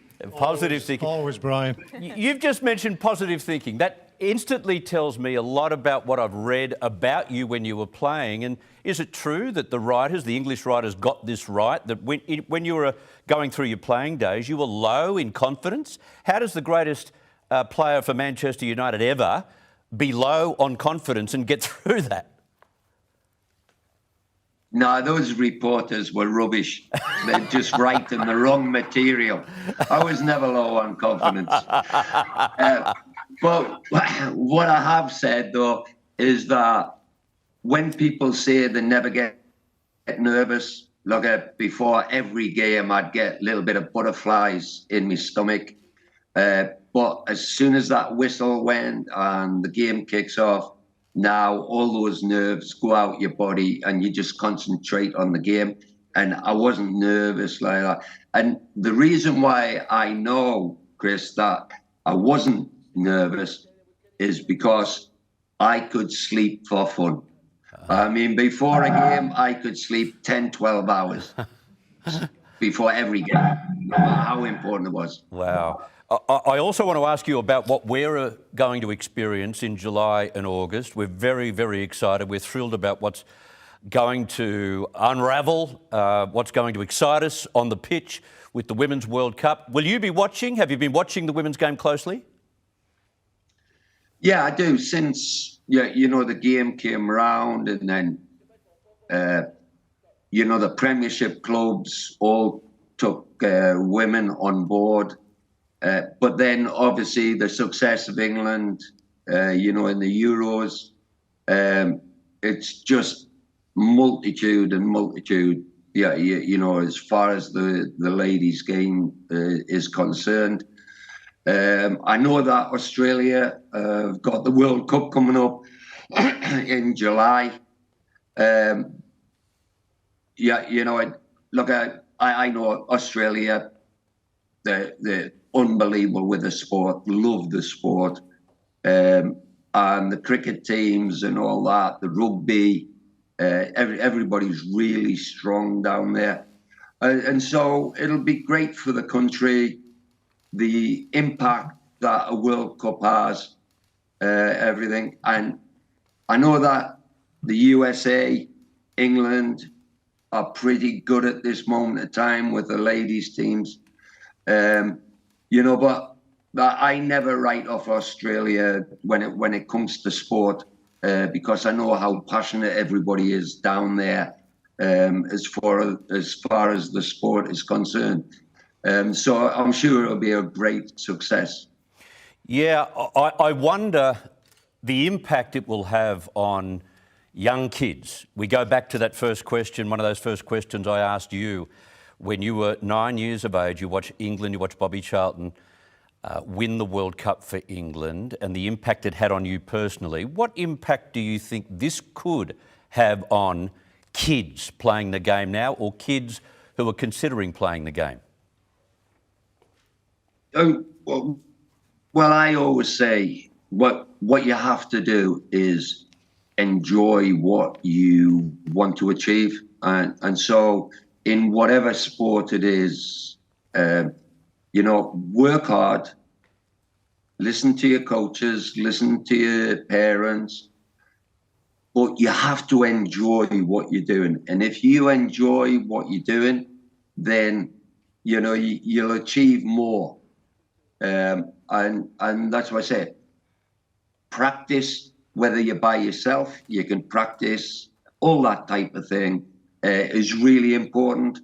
But for the country, it's like I'm saying, Australia with cricket, with rugby, they've always been right up there as probably the best. And that's why you respect them for that. Football, they've nearly achieved with the men's team. I mean, getting to World Cup finals and getting to quarterfinals, they've achieved that. So it's that next step, and And that's what people have always got to believe in, going that next step. What about your life personally? You're a global ambassador for Manchester United. What does that mean? And does it get you flying around the world? And will you come to Australia soon? Well, I was in Australia last year, but honestly, your weather is getting worse. Our weather in England is getting better, and your weather is getting worse. You don't make a very good weather presenter. No. So, yeah, last year we came down and we played a few games, in Perth and Melbourne. This year we're going off to America this year. But no, look at my ambassador role. I love it. That's why I went away from management, because I really enjoyed management, but there was certain roles which I didn't particularly like. I love training with the players, the camaraderie and everything that goes around being a manager. Well, it was fantastic. But then I moved on when I had grandchildren, when you want to go on holiday rather than the football world tells you when you can go on holiday, and it's only maybe 3-4 weeks in the year. Yeah. So you make your own decisions in the role that I do with Manchester United now. What's more difficult, playing for Manchester United or being a manager of another team against Manchester United? I know I loved, when I was a manager, I really enjoyed it. Going back to play against Manchester United, you can't believe how much you want to win. Which Man United fans are not going to love me for saying that. But yeah, of course you do. You go back, you're doing a job and you want to be the best. And so it's a difficult one. But what I will say is that even though I was manager of another team, when Manchester United were in finals and all that sort of thing, no, you want them to win because it's in your blood. Brian Robson, the health of the game is something we talk about quite often. I spoke to you about what Saudi is doing. Where will the game be in 10 years' time from now? Will we see minnow countries be more dominant, or will the centre and focus and power still belong in Europe and in the UK, or will things change? Where do you see the game going in 10 years' time? Look, I hope we just keep improving, get better and better. And, you know, the one thing I am so pleased the Super League never come to the fore. Because for me, that is a total no. You know, like, you have to have promotion and relegation so then people can try and achieve things. I don't want to say and be connected with a club who never get relegated. Oh, hold on a minute. What about the people who are down below that and want to achieve things and get to the top? Yeah. If you don't have relegation and promotion, you can't achieve that. So where do those people go to? So I'm really pleased the Super League didn't have, and I hope that explains exactly what you were asking me there, that we always need promotion and relegation. So then the people at the lower end can achieve something and go to the top end. But even you can't guarantee the world, there are people around the world watching this now, you cannot guarantee the audience we have that another Super League won't be proposed. It'll be proposed, but I hope it never goes through because of exactly the reasons why I've just said. People need hope and the need progression and the need to achieve things. And I think within everybody in the world, you have a little bit of something of that in your body, that you want to achieve something. And so if there's no hope of of achieving something and making better of yourself, then you go, oh, well, do I just give up here? No, I don't think so. I want to link you up with someone we have on our expert panel on our program tonight, if I may, Brian, because we've got someone by the name of Mara Watts, who's a former Matilda, but also has trained and coached. She's a powerhouse in coaching in this country and has trained 25 Matildas in her time. And I thought that she may have a question. I'm sorry to put you on the spot, No, that's okay. Mara, but the great Brian Robson is at your disposal. Oh, look, I find it interesting. Hi, how are you? Hi, Mara. Yeah, nice to see you. Lovely to meet you. Look, you talk about opportunity, and not being able to have the opportunity to step up and to be able to give an opportunity to coach. And here in Australia, I've been coaching for, 30 years. And I still don't have the opportunity to coach at the top level here in Australia. And I suppose I'm feeling like what you're talking about, where there's not that opportunity to step up. So, how do, females in the game have those opportunities? What do we have to do, on a global scale to give women the opportunity to be coaching? Like I was listening to a friend of mine the other day, and they were saying, I was at a coaching course to do the A licence. And he was saying, there's the first female that's going to be coaching in the Premier League in the second division over in England. And I said, well, Carolina was doing that in Italy. So how do we get women more involved in in coaching? Well, you know what, Mara, I know exactly where you're coming from, but the people who own the clubs, it's their decisions at the end of the day. And I tell you what, I go back to my career and I had for me, I thought I had 7 really successful years at Middlesbrough.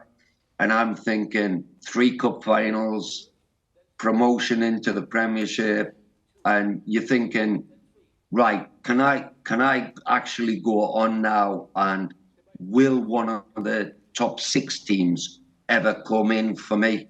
Never did. And so you're thinking, well, that was my next step. That's what I wanted to achieve. It never happened. And so then you fizzle out.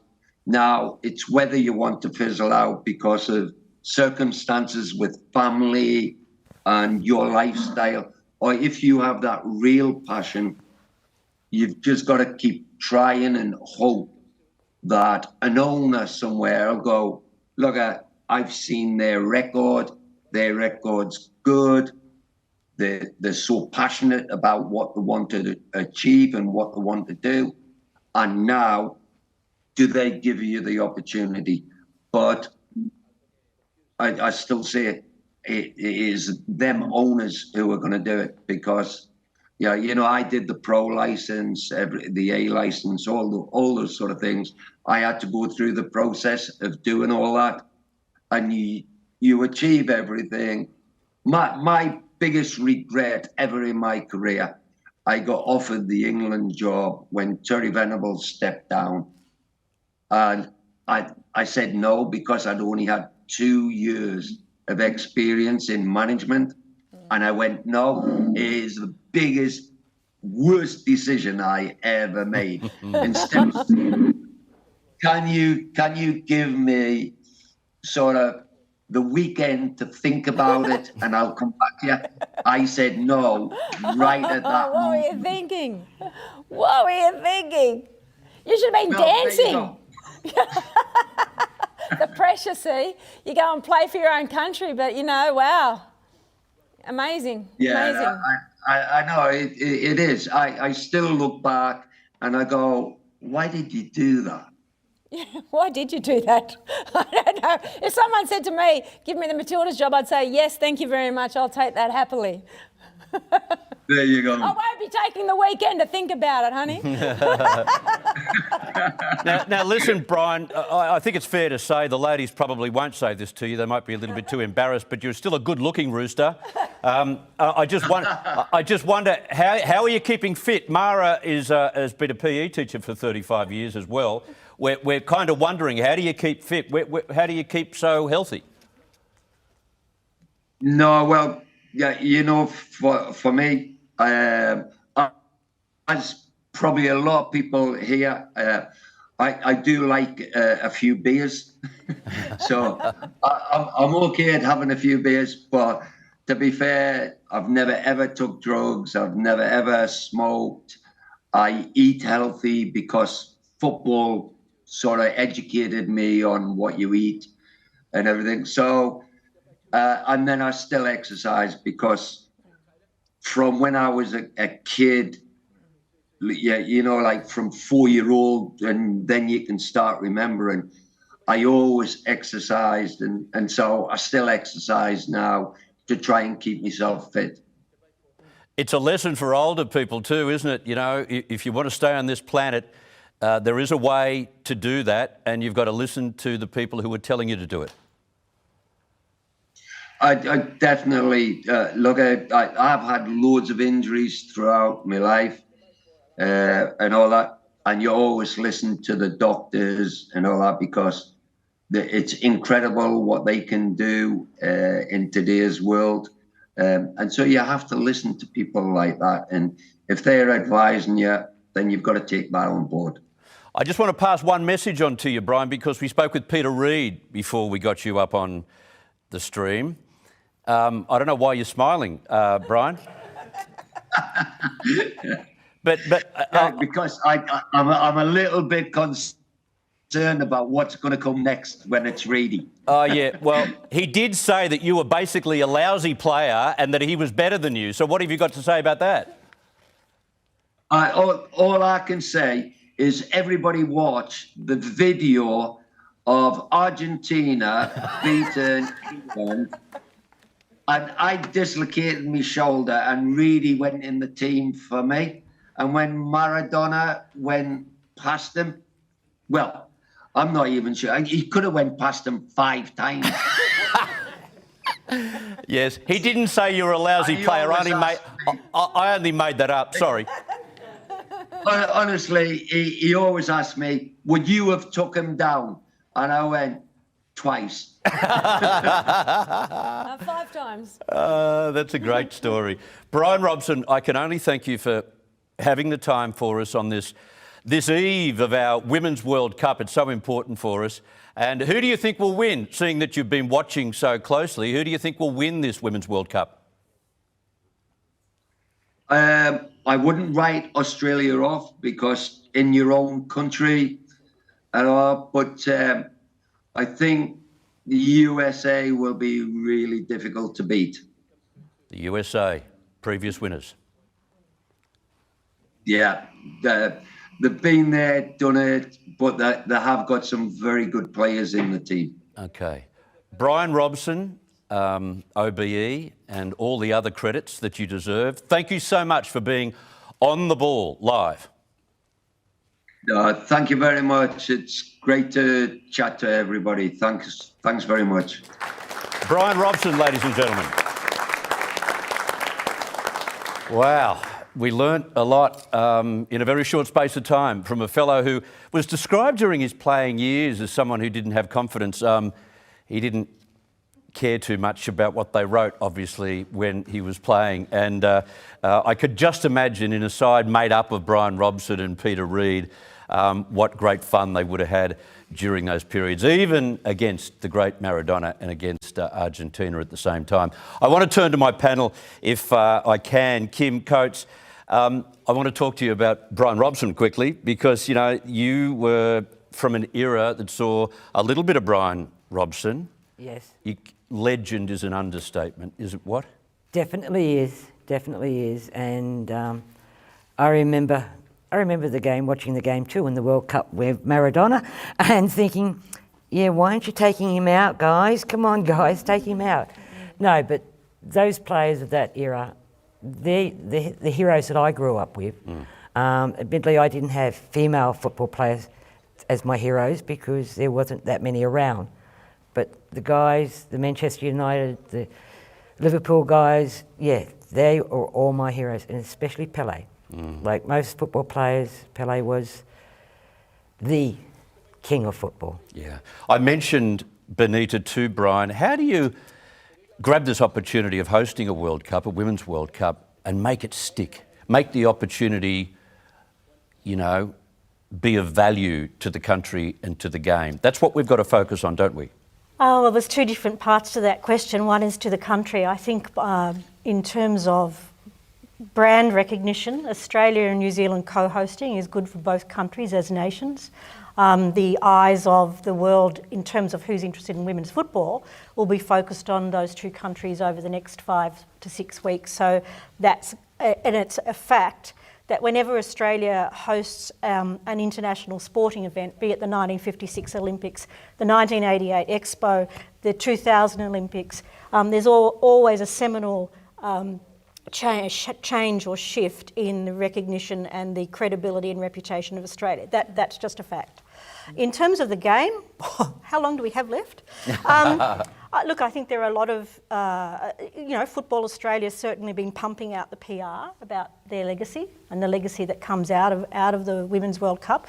We won't know what that legacy is really until we're able to judge it in 1, 2, 5, 10, 15 years' time. And the proof will be, that will come through a number of different markers and a number of different measures. But in the meantime, I think Australia has a very proud and long history of hosting great global sporting events. We will do a great job. It will be done very well. Everyone will enjoy themselves. And then after the party's over, we've then got to make sure the game can still survive, be sustainable, and we actually build from it. A lot of people have bought up all the tickets for Matildas, as we know. There are still some tickets for some games, but the tickets sales have been extraordinary. It's been quite amazing. And for those sort of who can't get enough of the game right now, and I've spoken to families who, the kids are buying things related to the team that they're supporting, their second team or their first team. You've also got a series of books, which I think is worth pointing out to people that are hitting the shelves that they can get hold of too. Yeah, we do. And we also, this coincides with the Football Writers' Festival, which is being held in July. It's the 4th Football Writers' Festival.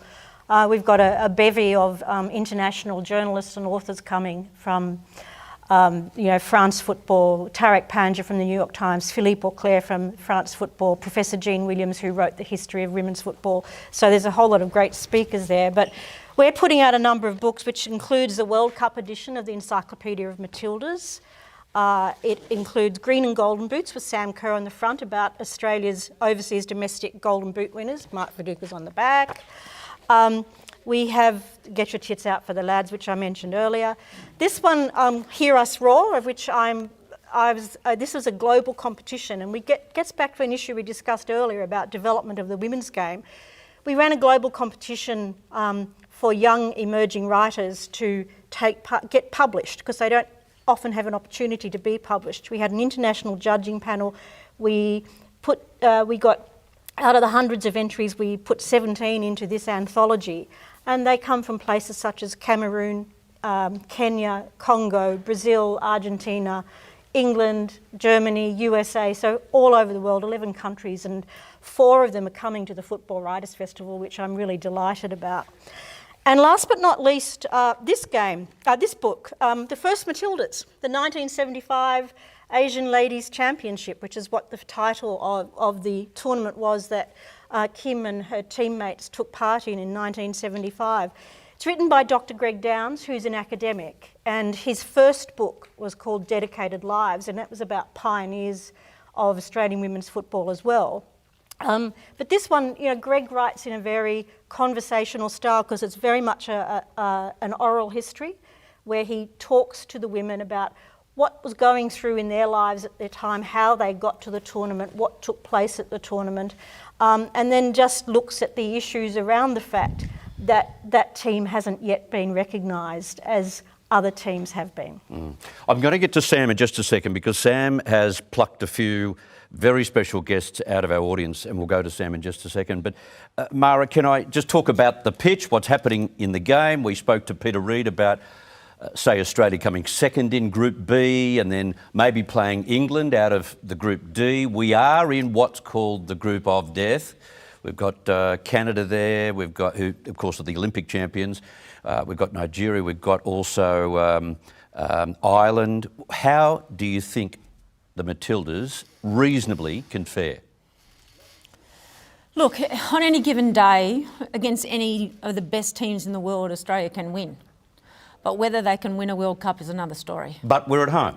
We are at home, but, you know, anything can happen in a game of football. We all know that. If we can look at a team on a piece of paper and go, yep, on that piece of paper, that is the best team in the world, right? But anything can happen in a game of football. So there's no certainty when we get there. Is it exciting? Yes, it is exciting. We have supposedly Sam Kerr, who is one of the best players in the world at the moment. But it's like when we look at England at the moment, you know, 5 weeks ago they lost 3 of their best players with ACL injuries. A lot of countries are struggling because, you know, there's teams that are not certain that they're coming because their team's going, we're having a pay dispute because we're not getting paid enough. So there's a lot of things happening in the world game at the moment. And so there is no certainty. Is it exciting? Yes. Do we want to support our Matildas? Yes, we certainly do. But how's the ball going to bounce? We never know. Kim, how much is a home game worth to us in this competition? From a player's perspective, a home game is always worth a lot. To get the crowd behind you, to get that extra support to lift you, to help lift you with your game, it's very important. But as Moira said, really, and I think as Peter said, it's the better team on the day. You can have the best team on a piece of paper, but it's on the day. Whether it all comes together for you on the day, whether the ball bounces the right way for you on the day, whether the crowd lifts you up enough on that day. So, yeah, the home ground is an advantage, but there's some other things there that really need to go our way. All right, I'm going to get predictions out of all three of you, but Benita, you will have something more to say. I wanted to add I don't believe that our group is a group of death. And I think if we see it that way, it's just entirely wrong. Yeah. Canada, sure, they won the Olympic tournament, but they are one of the teams having a dispute over whether they'll even come here because of pay issues which have been going on for some time. They've also been through, over the past few years, a terrible a sexual abuse scandal within Canadian soccer. Yes. And the vice president of FIFA is right in the midst of it. I don't mean he was one of the alleged abusers, I mean he knew about it and allegedly helped cover it up. Nigeria, they haven't been paid since July, and I've got this from a Nigerian journalist who's coming to the Football Writers' Festival. They haven't been paid since July. Ooh. Their American coach is part-time, and he's not even been to Nigeria since July. And then you've got Ireland, and it's the first time they've made the World Cup. So they're debutants. So to call that a group of death, I think is overreach. Okay. And we should do very well in our group stage, get through it, and we won't come second, we'll come first in our group, and we should make it all the way to the final. Oh, you've made us feel all very comfortable after all of that. How good is that? That's a great feeling. I do want to go straight to Sam now, if I may, because Sam's got a couple of people. We want to go back a little bit and get back to where we're at in terms of a tribute to Raleigh Rassick. You've got 2 people who I'm sure will be interested to hear from. 2 legends, Gary Ward and Ken Wilson, both played under Raleigh Rassick. I just want to find out, what was your favourite story of Raleigh? Well, Raleigh had massive belief. I mean, I came from West Adelaide, Hellas, with Charlie Ankos, and it was pretty much a new team. But he had this chart in the changing rooms, and before the first game of the season, he said, "Okay, this is how many points we need to win the league, and we're just going to tick it down and tick it off until such time as we can't be beaten." So it was first past the post in '87. And we had a strong squad, and we went the first 23 games of the season unbeaten. And I think that was a legend, and that was the record until Ange was at Brisbane. So for me, with Raleigh, it's just to have him there on the bench, and you're playing the game, and occasionally you look at the bench, and he's there and he's focused on it, and you know we just felt that we were unbeatable.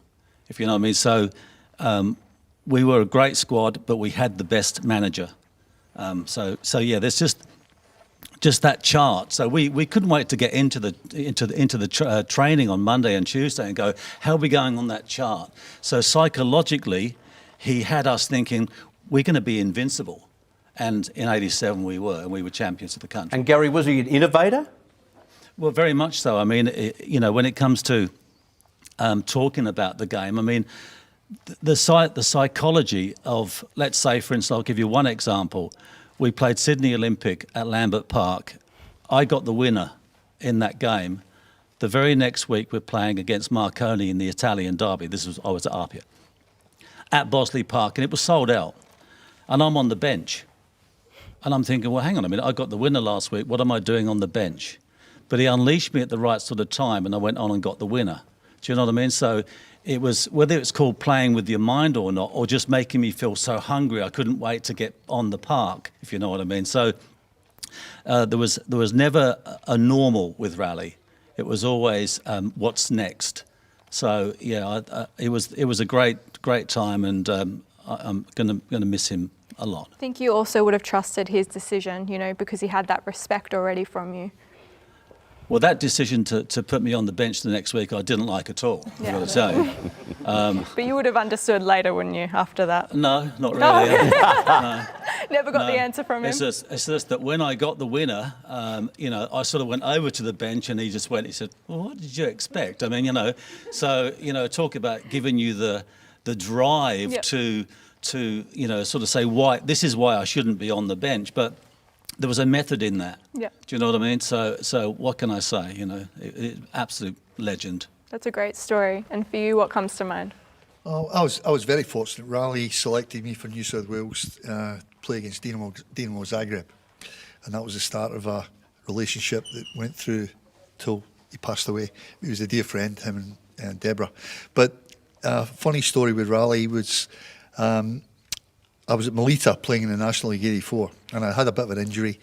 We were playing Blacktown, and we had to win the game. So Raul Blanco rang Raleigh and says, look, we need to get Kenny fit. So Raleigh got the Australian team doctor to come and give me a cortisone injection. Back then, we're talking about '84, the cortisone injections needles were this long. So I get the cortisone injection, I play in the game, and to this day, I cannot remember a minute of the game.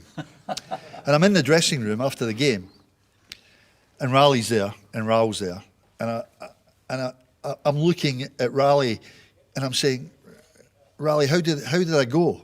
And he looked at me with that look, and he just said, waste of an injection. and that sums him up. His sense of humour was amazing, and as I say, he's been since that period, he's been a lifetime friend. I'll miss him very, very, very much. Kenny Wilson, thank you very much for all of that. I have one small story I need to tell people about Raleigh. I lived in Fairfield when Raleigh coached Marconi, and there was a sports store. And because he'd moved to Fairfield to coach Marconi, he opened the store with Ray Richards. So it was called the 4R Sports World store. And it supplied everything: cricket gear, football gear, rugby league gear, rugby gear, tennis gear. So we all went into this shop.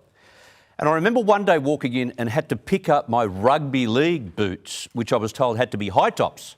They had to be high boots because that's what the rest of the team wore. Raleigh Ruzzick came out from behind the counter and says, no.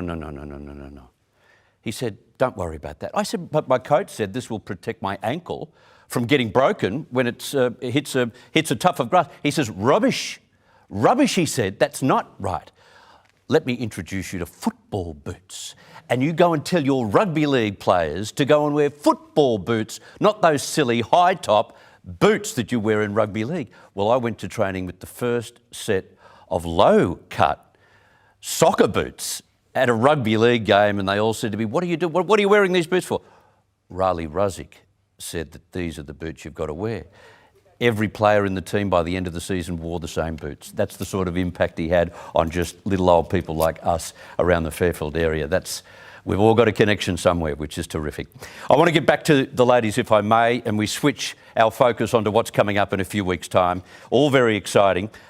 Mara, I want to ask you about why we do what Brian and Peter say we do, which is punch above our weight so prolifically, whether it's cricket, whether it's other sports. We've got such a small population, a tiny population.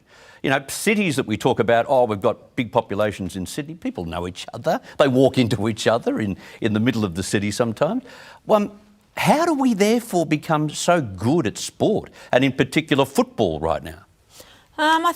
You know, we talked about, Benita was talking about it earlier, about who we're coming up against. And I think here in Australia, and when I look at over my time in coaching, it's the players who, they've got to fight for what they've got. Yeah. So when they get there, they're still fighting because they want to be at their best because they've worked so hard to get to where they've got to. So they've got that never die attitude that they always just want to keep fighting because, you know, from going to turning up the field where there hasn't been a change shed, where you've got to go behind a tree to get changed because there isn't any girls' change rooms. You know, where you've had to go on and been in a raffle to get money, where kids have relocated. You know, when you talk about Caitlin Ford, you know, I watched Caitlin Ford when she came up from down the coast, you know, and she was playing in a schoolgirls competition, and Stajic, of course, scouted her and took her to Hill Sports. You know, people make sacrifices. They change where they've lived to actually get an opportunity to play at the highest level or to get the best coaching. People relocate to get into academies or to go to a sports high school. So, yeah, I think that's why we keep performing, because it's so hard to get there.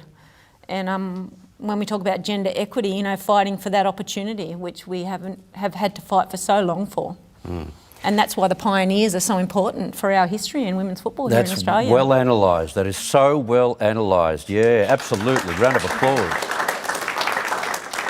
Kim Coates, I described Sam Kerr as like the Cathy Freeman of this tournament, the way Cathy was at the 2000 Olympic Games. So much pressure on her. As a player, you must have felt that same pressure. There's enormous pressure on Sam Kerr. Oh, there would be. There would be so much pressure on Sam right now, because she's not only the captain of the Matildas, she's the face of the Matildas right now. So there's so much pressure being put on her. I would never have wanted that sort of pressure. I had pressure on me, yes, but most of that pressure was put on for myself because we weren't as well known and as famous as that. But you knew you had a responsibility to your country, right? You did. When you put on that green and gold, the first time you put on that green and gold, or the 50th time, or the 70th time, it doesn't matter. It's still the same.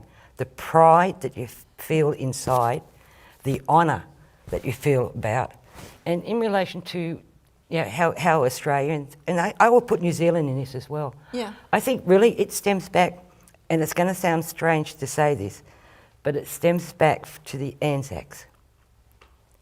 We are a country that has so much pride and support for each other, and it flows over onto our sporting fields. Nice. It flows over into the State of Origin matches. You watch how Queensland last week, you know, it doesn't matter what sport we play, it doesn't matter whether we're male or female, it's the pride that we have in being Australian and the honour that we have thinking about, hey, I'm doing this for my country. I'm doing this for every other girl that wants to play football. It's not just for me, it's for everybody. Nicely said, nicely said. Love it. That has been an enduring theme, an enduring spirit in this country since that time. Benita, two quick questions. Who'll win? And very quickly, what do we got to do? We've got to grasp this opportunity, right? And people need to not let it pass, they need to grasp it. I think you asked me that question before. Who's going to win? Germany. Germany. Yep. Right. I don't think the US will. Sorry. Why not Australia? I think we'll make the final, but I'm not sure that we'll make. But I don't think the US will. They've got something like, of their 23-person squad, they've got 12 or 13 youngsters who are just making their debut. So it'll be a big ask for that team. And as people, I mean grasping it. We need to go to the games, pick up the last tickets and enjoy it, whether it's the USA versus Netherlands, for instance, go. I mean, it's a party, isn't it? Yes, it's it a is. big party. Yeah. It's a circus in town. Yeah. If the circus is in town, you may as well go to it and enjoy it. Exactly. I love it. I want to thank Kim Coates, Benita Mercedes, Mara Watts. Thank you very much for coming here. And yeah, round of applause. Sam, Sam Newman, thank you very much as co-host. Thank you for being here, and all the very best to you. And your brother Matt. Good luck with MacArthur. And to our other guests. And once again, thank you, Deborah, for being here tonight. I can only say one quick thing. Harry Michaels is our skipper presenting tonight, and he has had a lot to do in other productions with the likes of Les Murray and the late Johnny Warren. And I think in many ways, Johnny and Les and Riley were here in spirit tonight. And I mean that seriously. They were certainly in all our minds because we expect them to be part of a presentation like that. And in many ways, I think we've done them justice talking about the state of the game and where the game is heading. I'd like to thank Harry and his team, and thank you very much for being part of this broadcast. On the Ball Live, we'll be back, no doubt, where you are. Thank you for staying up, if that's what you're doing, or getting up very early around the world. And we hope that you can tune in, of course, from July 20, first at Eden Park with the Football Ferns, and then, of course, the Matildas playing that night, the 20th of July, at Stadium Australia. It will be a wonderful time to be part of a great game, the World Game. This is Chris Smith. Enjoy your day, your evening. Thank you very much.